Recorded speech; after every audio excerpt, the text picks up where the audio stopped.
Hi, a very good evening to everyone here. I hope all of you have already taken your dinner. Today, I myself, Yin Mei from Kenanga Futures, will be your host for today's session. Today's session is a joint collaboration with CME Group in effort to create awareness and provide education on listed derivatives to the participants. In view of this, currently, there's actually an ongoing campaign for you till end of October 2022 to earn up to 28% cashback when you trade with us on selected micro and e-mini futures contracts. Should you wish to find out more information about this, please visit our website at www.kenangafutures.com.my. Please take note that futures and option trading involve substantial risk due to leverage factors and may not be suitable for all investors. Having that said, this webinar is purely for educational purposes. Kenanga Futures accepts no liability whatsoever for any direct or consequential loss arising from any use of the content of this webinar. Let's move on to the main section or main topic of today. As all of us are eager to see and to have Mr. Daniel Ang today to speak about his view on the current rate tightening and impacts on equities market, US equities market. I believe Mr. Daniel Ang is no stranger to all of us. With his extensive background experience since 1985, he's currently the executive director of TradeWalk, a proprietary trading firm, today with us to share his views on the current rate tightening and its impact on US equity markets. Hi, Daniel. Are you here with us yet? Yes, I am. Can you see me? Yes, I can see your screen very clearly, and thank you for joining us this evening. I'll pass the floor over to you, Mr. Daniel. All right, thank you, and a good evening to all of you. And we are already in the month of August, and August is going to be a critical month as far as equity is concerned. So it's a very timely webinar that we are having this evening, because I do believe somewhere between the end of this month and the first week of September, we're likely to see quite a high impact event that will move equity markets. I mean, across all markets as well, but in particularly equity markets. Now, of course, we all know that the inflation situation that we are facing here over the last 6 months has been quite worrying, because we are seeing surging inflation doesn't seem to be tapering. And then, of course, we know the Federal Reserve, including all the other major central banks, are all in a major effort to try to tame inflation by hiking interest rates. So this leads to the title of tonight's webinar, called "Rate Hikes Impacts on Equity Markets." So before I get any further, let me go through this with you. And of course, this presentation is definitely not an offer to for you to buy or sell any kind of securities, including options, futures, and any kind of derivatives. And of course, the trading and derivatives itself is carry an element of risk. And before you attempt to trade any of these highly leveraged products, make sure you are aware of your own risk tolerance and your own risk profile. Okay. And at certain segment, I will be sharing with you my opinions of the various markets pertaining to the CME equity index futures, and those will be my opinion and has got nothing to do with the organizer Kenanga, as well as to the CME itself. Okay, so we will not be held responsible for any action that you may take as a result of attending this webinar. Okay, that out of the way, let's get started. Now, of course, the oil shock of 2022. The last time we have an oil shock was back in the early 70s. I do remember in the early 70s, I was still a teenager, not knowing what really happened in the whole world. So now, for the first time, this generation has actually experienced what we can consider to be an oil shock, meaning to say that prices of energy prices has been escalating.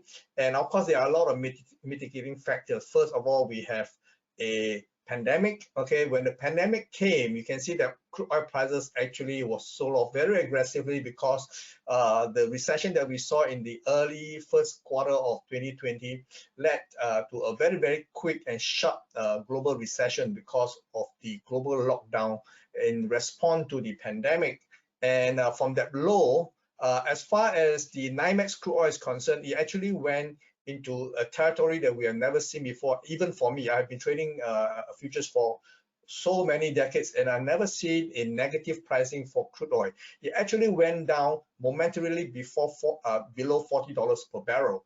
And it is quite unusual because it means that anybody who buys crude oil based on the fact that it's negative pricing get paid.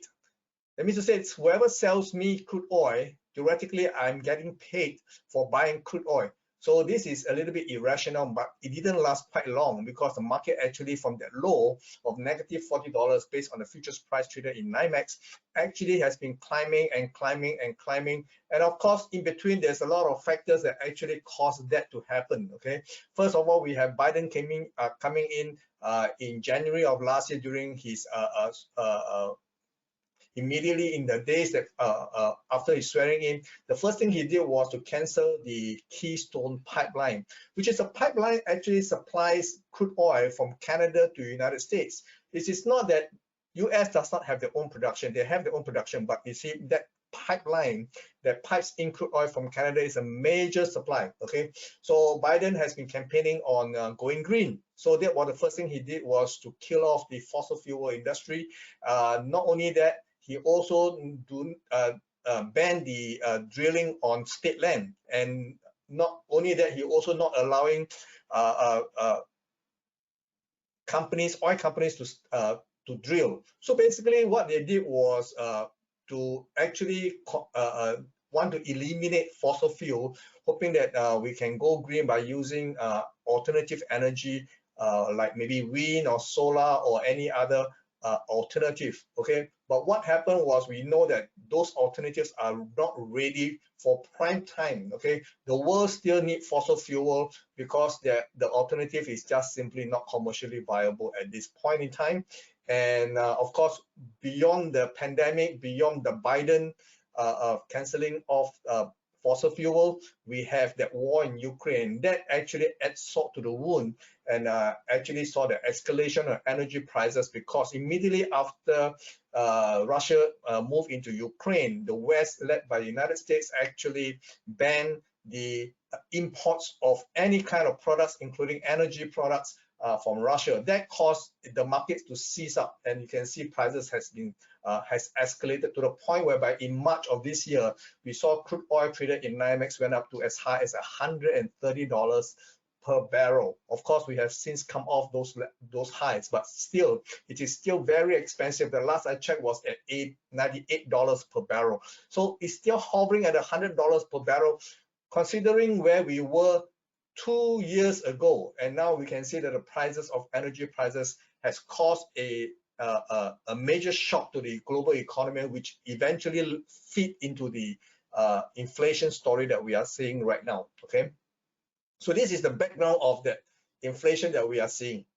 Then of course that war in Ukraine actually caused more than just the escalation in terms of the prices of energy products, not only crude oil, we also have natural gas, we also have coal, any kind of fossil fuel has all went up in prices, okay? And that caused a major escalation in inflation around the world. And you can see on the chart to the left of this particular slide, you can see that in the US, last we know for the month of June, inflation is running at a 41-year high at 9.1%. Okay, of course, this number has been massaged ever since the last major inflation that the US experienced back into in the 1970s. The US Department of Statistics actually redesigned, or rather trying to massage this number to make it appear not so serious. So this number that we are seeing at 9.1%, if we use back the 1980 way of calculating CPI, we are seriously looking at a double digit in excess of 20% of if we use back the 1980 kind of formula to calculate CPI. So this inflation that we are seeing is a lot more severe than the number is showing us. Even elsewhere in UK, you can see the CPI number is at 9.4%, and even after last week 0.5% interest rate hike by the Bank of England, the Bank of England is telling us that prepare for 13% inflation rate. So we are looking at something much more serious globally. And you can see the other major G7 countries, we have Canada, we have Germany, we have France, Italy, they are all at multi-decades high. Okay, even for Japan, they have very benign CPI numbers. Right now we are seeing a perk up in the CPI numbers even for the land of the rising sun. So we can see this is a global phenomenon. Okay, there's a lot of factors, and now we are not in the situation where we are trying to point fingers as to find who is at fault for causing the inflation. There's a lot of policy mistake as far as I can say. Of course, we have policy makers like the Federal Reserve. We have the Biden 1.9 trillion Rescue American plan. In the beginning of his presidency, he launched basically a fiscal policy that amount to $1.9 trillion, basically giving away money and sending checks into every mailbox in every family for them to actually spend. Of course, during the initial part of the pandemic, when we have lockdowns, most people cannot spend because the shops are not open, and even if you buy online, you cannot get delivery. But all this pent-up demand actually continues 4 or 5 months even after the slowly reopening of the economy. So this fed into the inflation that we are seeing, not so much the QE program or the increase in the Fed balance sheet. Of course, those also contributed, but not in a direct way. But a fiscal policy of the Biden administration by giving away free money is the one that ignite the inflation that we are seeing. So we can see based on the last number that we know for the month of June, the CPI number is at 9.1%. This is a 41-year high. And we can see the bulk of the increase in the cost of everything else that consumers have to face in the States is actually contributed largely to energy products. You can see there's a lot of news that say that the gas pump, people have to travel, they need to top up the petrols, and the gas has been very expensive in the States. And of course, over the last month or so, you can see those prices has come off. So tonight we're going to see the CPI numbers again at 8:30 p.m. Later on, in about an hour's time, we're going to see the release of the July number for the US Consumer Price Index. The last number year on year is 9.1%. This time they expect the easing back maybe to 8.7, 8.8% on a year-to-year basis. So we will see how off the target the number will be in 1 hour's time. But the other than energy products, you can see that the other bigger component for inflation in the States is actually food. And we also know that food prices has also moved up quite dramatically. And again, it is a global phenomenon. Not only in the States, we are also witnessing it in our daily activities, whether we go to the pasar or whether we go to the supermarket. We find that groceries are becoming more expensive. Cooked food at the food court become more expensive. Everything else seems to be more expensive. Or if the price has not gone up, the portion of the food that we have been served has actually shrunk. Okay, so we can see that this is another way of seeing how prices and been escalating over the last 6 months or so. Okay, so what is going to be the situation going forward for the balance of this year? We still have another 4 more months to go before the end of 2022. Is it going to be better, or is it going to make no difference to the inflation situation that we are facing? So this is what we're going to be talking about this evening. Okay, so we can see in response to the high inflation that the world has been seeing, especially in the United States, we can see the Federal Reserve, basically all central banks, has been trying to hike interest rate. In fact, the Federal Reserve, which is the central bank of the States, has been very much behind the curve, because the Fed chairman has been telling us inflation is transitory, it is not serious, it will fade away. But now he's singing a different tune. He said, look, now inflation is really out of control. We need to ramp up the interest rates to control inflation. My concern here is this. When we look at the causes of inflation globally, most of the time the classical Keynesian theory of economics say inflation is caused by demand. Okay, means rising demand cause price to escalate. But what we are seeing since the lockdown 2 years ago and the disruption of supply chain because of the trade war between US and China, and of course with the war in Ukraine, most of the issue is not so much the demand. Okay, most of the issue that cause inflation that we are seeing right now is actually a supply side issue, because goods and services are not going to where it needs to be. Okay, and then that is not being helped by China implementing very strict zero COVID policy. Whenever China locked down, okay, whether it is Shanghai or Shenzhen or Beijing, goods are not able to leave China, and China is the major manufacturing base for a lot of goods that we all need, whether it is everyday goods, whether it's clothing, whether it is most of the manufactured products actually come from China. So if when they lock down, nothing get loaded onto the ports, okay, nothing get unloaded. So this is also exacerbating the inflation that we are seeing. So I have my own thinking of why China is doing so, knowing very well that zero COVID is a lost cause, because you simply cannot eliminate a virus by locking down. Okay, we all know viruses not only reside in human beings, they are also residing in animals. So unless you vaccinate all the animals in the world, they still have the risk of transmitting from animal to human being. So not so much as to why they are doing it, but if the impact is causing the escalation of inflation. So in a short term, unless China changes policy, and of course, unless there is peace returning back to Ukraine, inflation is going to be the main story going forward. That's my opinion. Now, of course, in response to the very sharp recession that we saw at the beginning of 2020, the Federal Reserve relaunched quantitative easing. Okay, they actually expanded their balance sheet by buying up, all kind of mortgage-backed securities and U.S. Treasuries, by doubling up the amount of their balance sheet from 4.1% just before the pandemic hit, all the way to nearly $9 trillion. So we have a big balance sheet in which the Federal Reserve will have to find ways to actually bring it down. And they have been talking about bringing down, shrinking the balance sheet, but I don't think they can, because now we have a situation. How are they going to bring down the balance sheet? By not renewing, not rolling over the whatever they bought, okay, in terms of U.S. Treasury and mortgage-backed securities, okay. So whenever they want to sell, means the Federal Reserve, whenever they sell, they need to find somebody to buy, right? So right now we have a situation in which most of the foreign buyer of U.S. Treasuries are no longer buying. In fact, they are selling.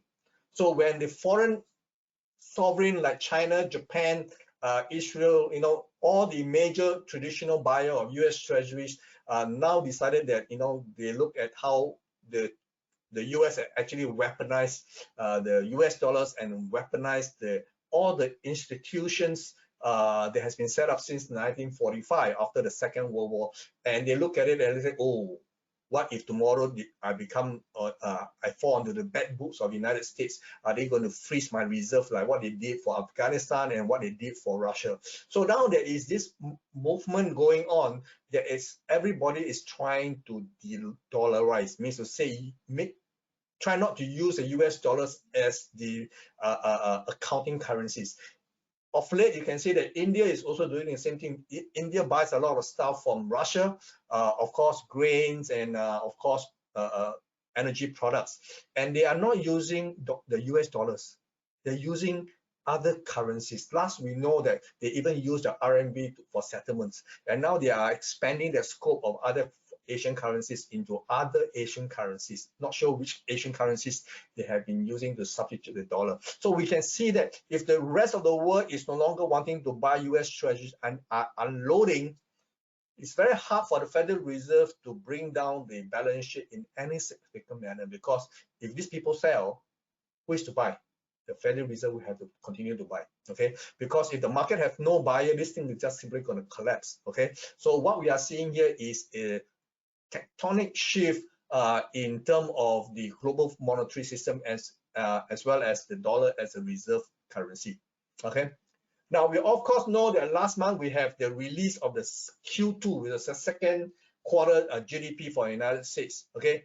It came in at negative 0.9 after falling down in the first quarter at negative 1.6. And this is, of course, the first reading. There will be revision as the months goes by, okay? And what we know, the last official number is negative 0.9. So technically, when you have 2 quarters of negative growth, that means there has been always been a traditional definition of a recession, okay? However, the Biden administration, Biden himself is saying that, look, this is not my definition or what I think a recession is. So he has been denying the fact that US is technically in a recession, okay? So regardless of what he says and how he defines recession, we all know that globally we can see all the G7 economies simultaneously are all staring into a possible recession. For all we know, all these statistics are always lagging, okay? The people on the ground, consumers on the ground, won't be able to feel that whether their standard of living has gone better or it has been sliding backwards over the last 6 months, okay? So assuming that we think that the US economy is technically in a recession, how does that affect the equity markets? More specifically, what is the Federal Reserve going to do, okay, besides fighting inflation? What will be the cost of fighting inflation? The Federal Reserve has said that they're going to do whatever they can, okay, to tame inflation, okay? So if tonight's inflation CPI numbers come in not so ideal, if the market expectation of let's say 8.7 or 8.8, okay, on the relative basis, it has been a climb down from 9.1 for the month of June. If the July numbers come out to be more than 8.8 or 8.7, that means the Federal Reserve will have to increase the quantum of its rate hike. Market expectation right now is that if the number come in less than ideal, maybe they would have to ramp it up to 1%. Okay, the last we know last month was 0.75%. Currently, the U.S. economy, U.S. inflation rate, interest rate, we already know is hovering just under 3%. If they bump it up by another 0.75, we are looking at 3.25 at least. 3.25 at least. Okay, so this is the situation. So if that is the case, how would it impact the equity markets? Okay. Now, what we are more concerned right now is that the Federal Reserve is not successful in taming inflation. Then when you have a second quarter GDP that's already negative 0.9, okay, and technically in recession, so it means that we have now lower growth, lower economic growth, and then still have elevated inflation. This is what we're going to see. It's called a stagflation, whereby we're still going to see elevated prices, but little or very little or no economic growth. This will be a nightmare situation, because when you look at Japan for the last 30 years, this is what a stagflation looks like. Japan since the 1990s has been in a cloud, living in a cloud. They basically have stagflation because they couldn't get their GDPs to actually move up, despite trying everything in the book and then some. Okay, Japan, BOJ was one of the first, in fact, the first to actually experiment with quantitative easing. It did not work. They tried for the last 20 years, it did not work. Then they tried to do, they have been doing zero interest rate for many years. It did not work. And then they experimented with negative interest rate. That did not work very much as well. So we all know in Japan, the situation is so bad. Most of the industries have actually left Japan. Most of the manufactured products, whether it is vehicles or, Japanese are known for car manufacturers. They have sent their factories overseas to all parts of the world, including, of course, in Asia. So most of the Japanese cars that have been exported around the world is definitely not made in Japan. They are made elsewhere, okay, because simply they could not survive, because they have to import in all the raw materials, and in particularly during this inflation where energy prices are so high, Japan economy is going to get hit because they basically have to import all their energy products.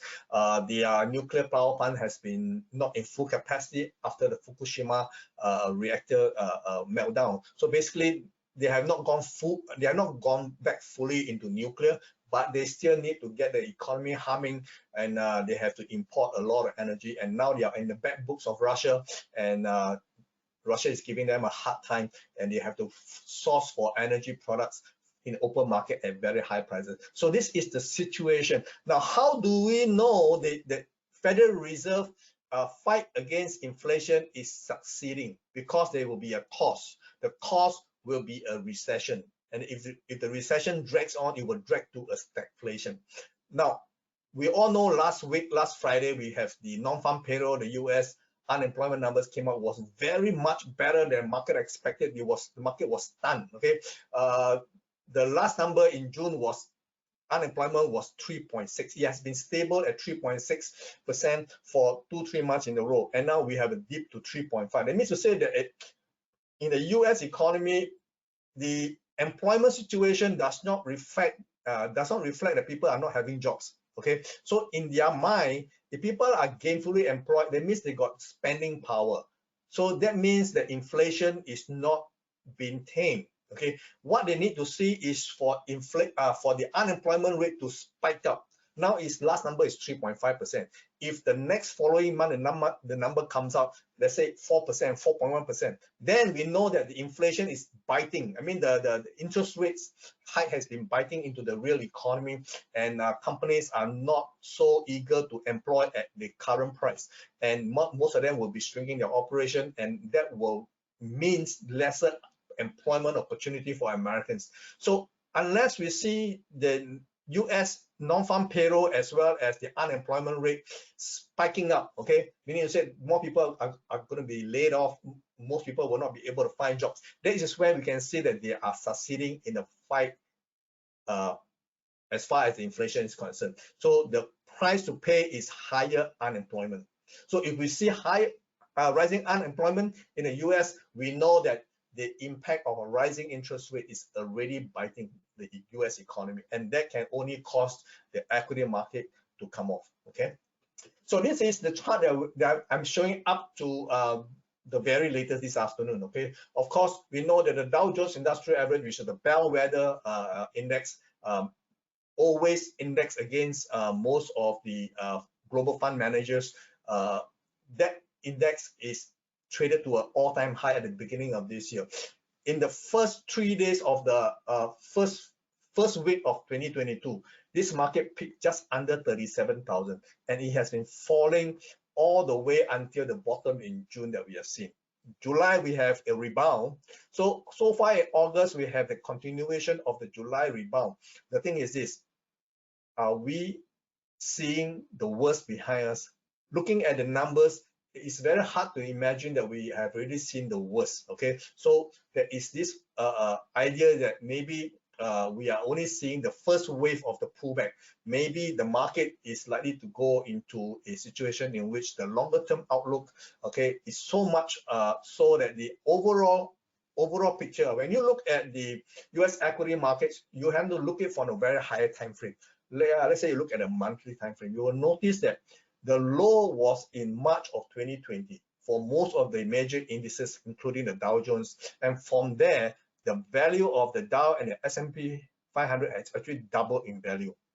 Okay, so we are coming off from a very, very elevated prices. So unless price goes back below the low of 2020, we are technically still in a major bull run. Okay, over the longer horizon, the higher time frame, we can see that the overall bull market in US equity is by no means over, despite the market pulling back for 6 months all the way until the end of June. Okay, so this is the situation. Now, when we compare this to the S&P 500, we are seeing basically the same thing. Okay, they pick one day after another. S&P 500 picked one day before the Dow Jones on January the 4th at 4,818, and that has been the high so far throughout the history of the S&P 500. I started trading S&P 500 in the 90s. I've never seen this kind of price. When I was trading S&P 500, it was 300 plus. So can you imagine when the market, how far the market has gone up? Okay, so this is giving you a bit of a perspective as far over the last 3 decades or so. We can see prices of equities, has been on the up and up, and this bull run on the higher time frame is by no means over. Okay, then the Nasdaq Composite has a different story. The Nasdaq Composite actually has the benefit of higher valuation, because if you can remember, during the initial stages of the lockdown where everybody had to work from home, all the tech stock did fantastically well. Okay, and to the point where they were leading the rally all to all-time highs. So right now we can see that the Nasdaq actually peaked in November of last year at 16,212. This is the cash index, by the way. It has been falling a lot sharper relative to the Dow Jones and the S&P 500 this year. Okay, but over the last since July, we can see that once again Nasdaq is leading the charge higher. On a daily basis, when you look at all the major equity index, you find that over the last 6 weeks or so, the Nasdaq has been rising faster than the Dow Jones and the S&P 500. Okay, but over the last 24 hours, we can see that the prices of Nasdaq has also fallen a lot harder than the Dow Jones and the S&P 500, because it tends to overshoot. Okay, so now it's correcting itself. Now the other index, which is not very popular, or at least not as well known as the Dow Jones or the S&P 500 or the Nasdaq, is the Russell 2000. This is a small cap index, and it also peaked in November, but it peaks at least 2 weeks before the Nasdaq Composite Index at 2,463. Now this index right now is leading the charge higher. Okay, so if you are looking at the trading of US equity index, maybe you want to broaden your scope to also include monitoring the Russell 2000. It is very volatile of late. Okay, it has been charging higher at least up to yesterday, when the market was still trading on the way up before it comes back down because of all this profit taking that's happening overnight, just before the CPI numbers tonight. Okay, so now there are ways in which individuals like you and me now can partake into the trading of US equities without actually having to buy equities. Okay, we all know that traditional markets, people would like to trade equities, mean buy and sell shares, and US equity has been one of the most liquid in the world. And instead of you buying individual issues like whether it's just Apple or whether it's Amazon, you can actually trade the broader market. Okay, of course, each index is catering to very different composition. Of course, the Dow Jones is 30 stocks. They are all the bluest or blue chip. And then we have the S&P 500, which is a broad-based index. And then we have the Nasdaq, which is mostly tech stocks. And then we have the Russell 2000, which is basically small cap. So depending on where you think the market is heading, which one is going to rise and fall by the largest, make sure you monitor them, and then you take your pick. As far as CME is concerned, they launched the Micro E-mini equity index 1 year before the pandemic hit, so it was very, very timely. In fact, when you look at all the products that CME has launched, the equity index futures has been and will be the most successful product group they have ever launched. When they launched an S&P 500 futures contract back in 1982, immediately the market took to this product because it actually allows us for the very first time to trade the entire market. Okay, so it is a product that has since we have seen the reputation of the duplication of its success in all the exchanges that actually launch an equity index, whether it is the KLCI or whether it is the SIMSKI or whether it is the Hang Seng Index. So basically, all around the world, whenever there is an equity index futures, that product will take off. So right now in the States, the CME has these 4 major micro E-mini index. Why micro? Okay, so when I started trading S&P 500, that was a regular S&P 500 back in the 1990s. Like I said earlier on, in the early days, it was the value is about 300 points, 300 odd points. Now we can see where the S&P 500 is very, very far away. So the thing is that as the market value of the index goes up, the notional value also goes up. So you know that each value, how the value of the index itself is being calculated, it must times by a dollar amount by the index to give it its value. And because this is a futures product, it has margin requirement, and of course, the higher the index go, the margin required to buy and sell one futures contract has also gone up correspondingly. So they actually came out with a E-mini S&P 500, okay, to at least allow individual like you and me to again be able to participate in the trading of equity index futures. But when the index continues to surge ever higher, even the E-mini is no longer able. It's basically out of our reach because the margin required is so prohibitive that we cannot participate. So back in 2019, they actually launched the micro E-mini index, and that was, like I said, very, very timely because now they bring down the barrier to entry by lowering down the by reducing the size of the contract to 1/10 the regular E-mini contract. So this is 1/10 the size of a regular E-mini futures. Now you can see based on the S&P 500, the micro E-mini, okay, is $5 times by index, okay, and then the margin required for maintenance, at least for now, is $1,120. Very affordable compared to the regular E-mini, which is 11,000. We cannot afford, not all of us can afford to trade an E-mini, okay. Then of course, if you are doing day trades, the maintenance is only $140. Very, very affordable, okay, for you and me, right? So whether it is the S&P 500 or whether it's a Nasdaq 100, now this Nasdaq 100 is not the Nasdaq composite that we are talking about earlier on.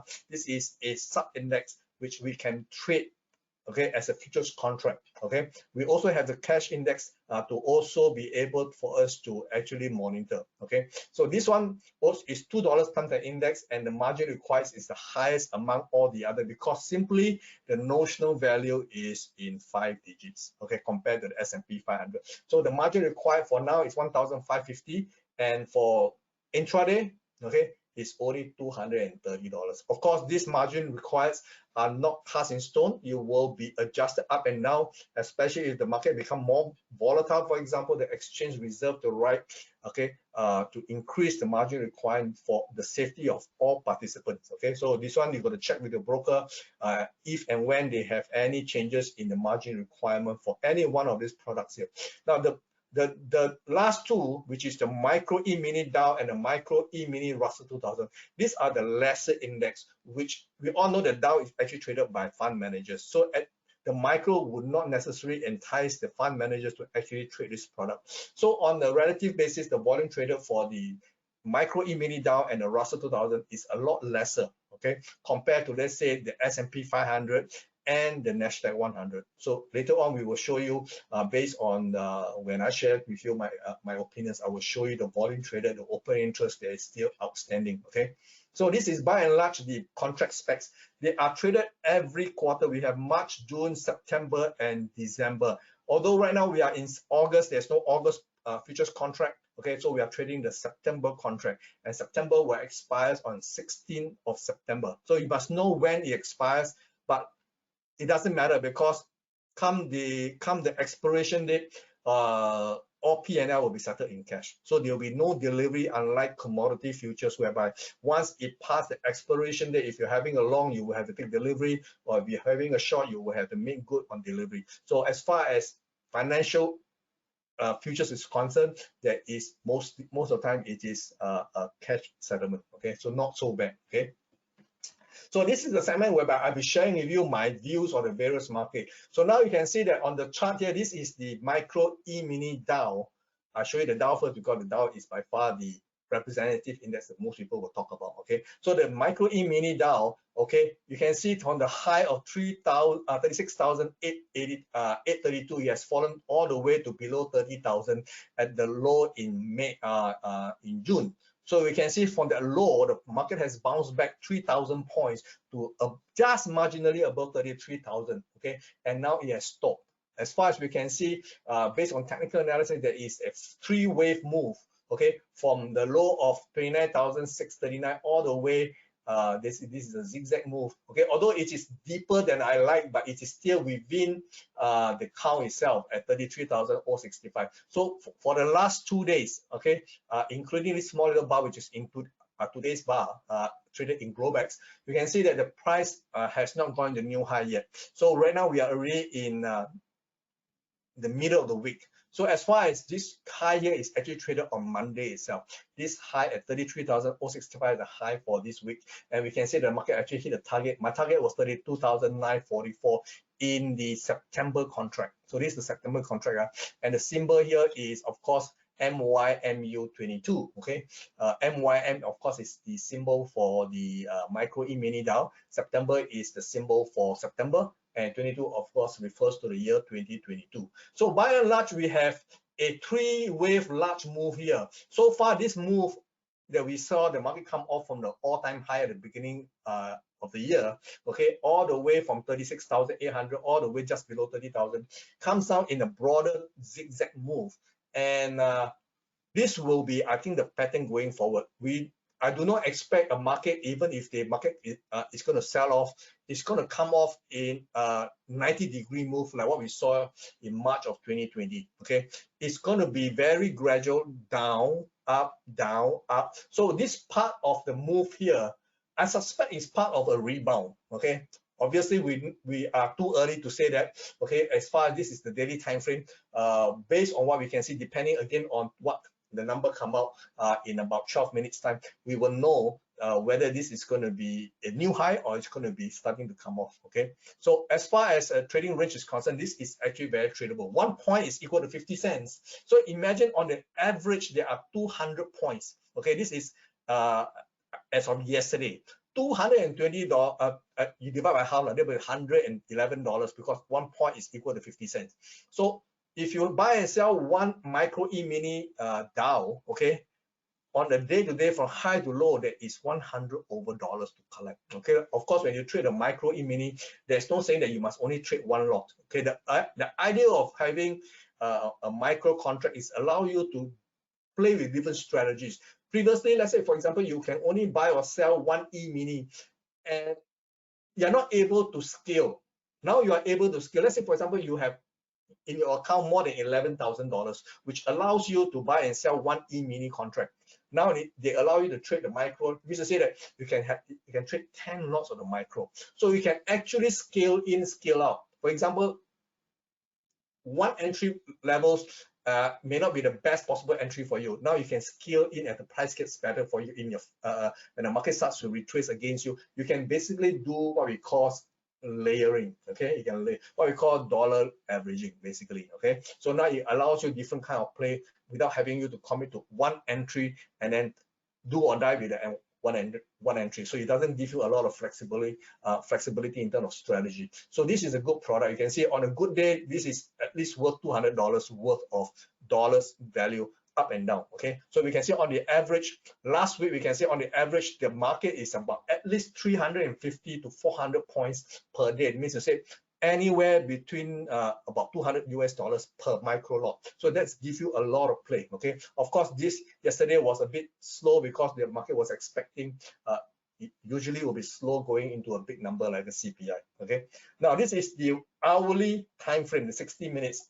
You can see that on the hourly, this market is very, very strong. Okay, whether or not it is all able to break the low, we would not see. You can, this low here is still a bit too early to say. It could break or it can stay within this very nice 45 degrees channel going forward. Okay, so we can see this is exactly what we are seeing right now. Okay, no saying that the market is going to fall off.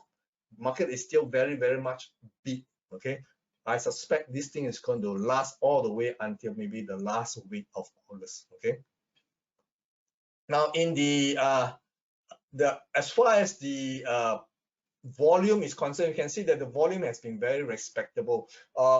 If you combine all the various contract months that are available for trading, 90,000 is very liquid for any kind of products. Okay, although if you refer to only to the September contract, it is less than 10,000. But again, this is still pretty good.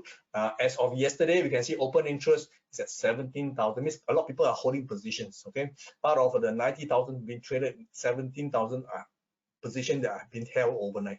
Okay, so people have a longer term view. So you can see that in terms of trading volume, which is good, what we got to do is to find a product with very high liquidity, a lot of volume being traded, because that will bring down your overall risk. Imagine if you trade a product that have bid offers that are not very tight, that means you have a higher cost of trading other than your commission, other than your slippages. So you want to trade a product with very, very tight bid and offer spread. Okay, and when you have very high volume being traded, this is exactly what you get. Okay, so pick your products carefully. Okay, now this is the micro E-mini S&P 500. This is by far one of the most actively traded micro E-mini equity index in the CME. You can see the pattern is very similar. We have a three-wave move down and a three-wave extended move all the way to 4,188. The bottom is also done in the month of June. So the whole of July all the way to the first week of August, we can see prices has been going up and up. And again, we can see that this move here has also hit more or less going to be very near my target of 4,228 and a quarter. Okay, so this market moved by a quarter point. 1/4 point is equal to $1.25, and you can see that the maintenance is $1,120 for overnight trade for maintenance, and intraday is 140.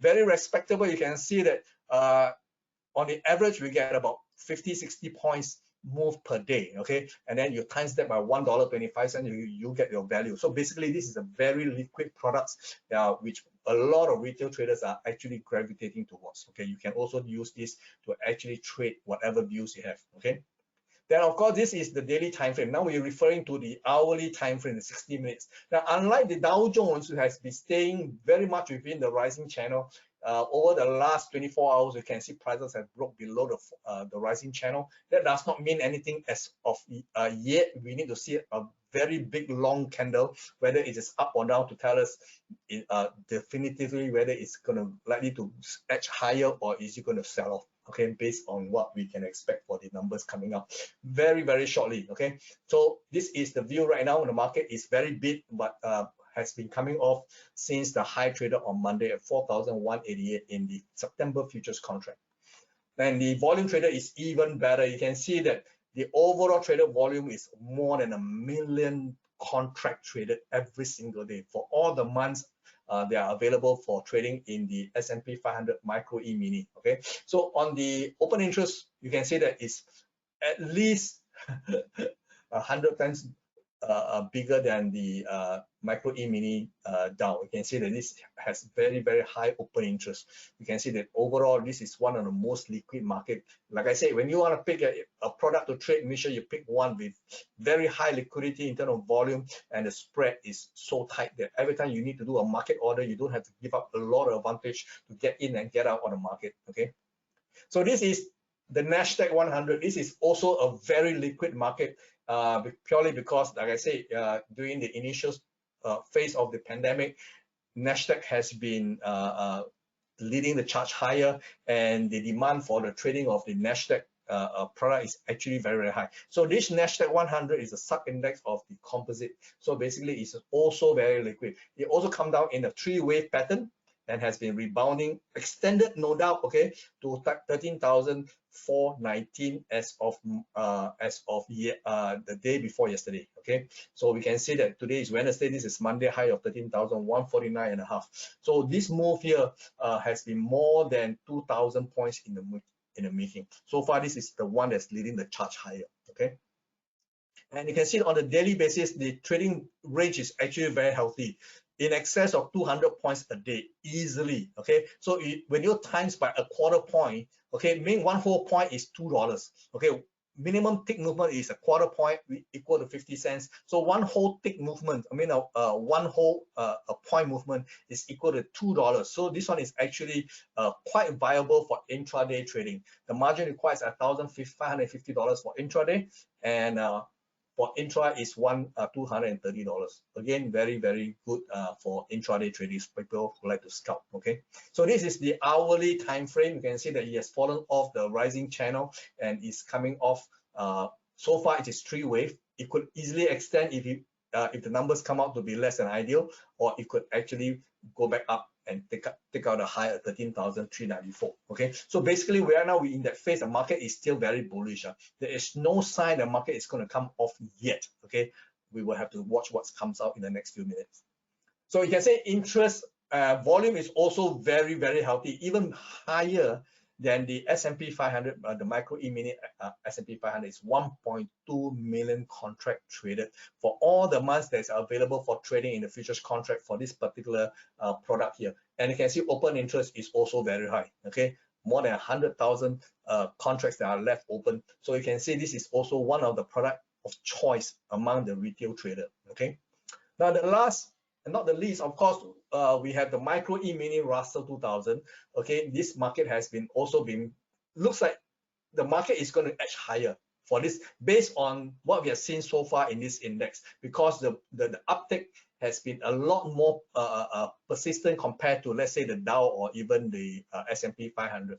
Okay, next to the Nasdaq, I think the Russell 2000 is leading the charge higher. Okay, so we can see that the price is already just under 2,000 points, and it has already hit my target, okay, of 1,929.7. Okay, so it's already way above what my target price is. Okay, and going forward, we will have to see. Yesterday we have a move down, but it is not a reversal signal, at least not in the daily time frame. We will have to watch. Now the margin for this is even cheaper. Okay, 0.1 is equal to 50 cents, and the margin required is among the lowest, $550 for overnight and $140 for intraday.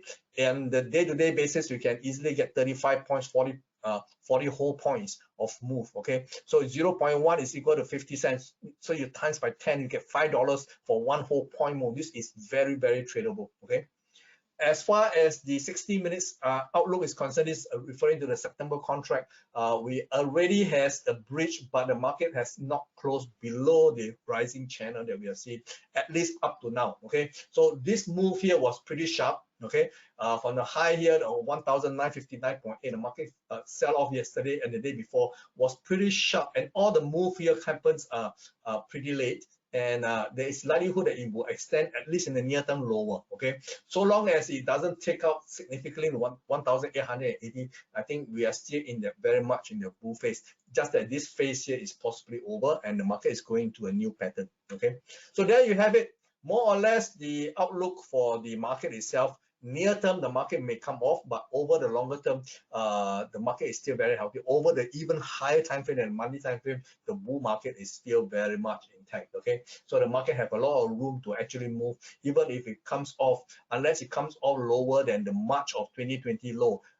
There's no saying that the bull market is over. Okay, so you can see the open interest and volume traded very respectable, 70,000, and we have 31,000 open interest, still very respectable. Okay, but when you have to pick one, I will pick the S&P 500 or the Nasdaq as my product of choice if I want to trade US equity index. Okay. Okay, for those who want to know more about my views of the various markets, every weekend on Sunday I do a free to attend webinar. Free to attend, all you need to do is register. You have to register on Eventbrite, and then access is free, where I share my view of the various markets, going from equity markets, and not only the US equity market, I also talk about the European market, the Asian markets, as far as the Nikkei 225, the Hang Seng, for example, and I also talk about precious metals and commodities, and I also wrap it up with cryptos. So for all of you who are trading something else, there is a bit of something for everybody. So if you are keen, do watch out for my posting on my Facebook page. Okay, you can these are the places you can reach me. Okay. Thank you, Daniel. What are you clicking? Click kenangafutures.com.my, Malaysia's leading derivatives broker.